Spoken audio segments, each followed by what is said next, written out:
As a child, I never knew I looked different. I grew up in a household where my parents spoke Tagalog, the Filipino language. We ate Filipino food. We were active in the local Filipino community, and I even participated in traditional Filipino folk dancing. I was proud to be Filipino, proud to be a first-generation Filipino American. It wasn't until elementary school when I discovered I looked different. A boy came up to me and stretched his eyes as to mock me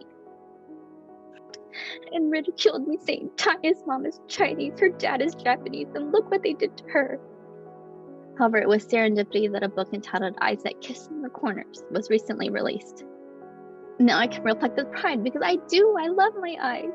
They are unique and beautiful. They just simply kiss in the corners. But for a long time, I longed to have Western features, a nose with a bridge, light skin, bigger eyes with a fold. And I cried because it makes me sad that I ever wanted to change the way I looked. And I cried because for the first time in 35 years, a book had to come out to tell me that I was beautiful. And it makes me cry though, because it makes me happy that books like that exist for future generations to come. However, with the rise of Asian hate crimes during the pandemic, spurred by racist remarks of our prior president and like-minded political leaders, it has infuriated and saddened me, but still not to the point of speaking up. I think it was easy to not think about it because it wasn't happening to anyone I knew. It wasn't happening to me. It wasn't happening near me. I allowed myself to feel almost numb to it. Maybe it's because I'm afraid I'll be confronted with some vile racist incident that's different from the usual Asian stereotype remarks and microaggressions I've experienced throughout my life. But now that it's happened in San Antonio, I'm fired up.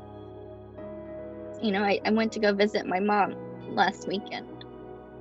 And like I said, we don't talk about racism, but for the first time we actually, are having conversations about this. And she was telling me, I keep on looking at the Ring camera because every time I see like movement, I think that someone's coming.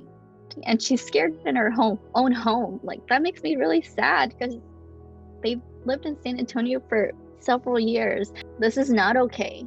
This is not the price that we should pay to be in this country.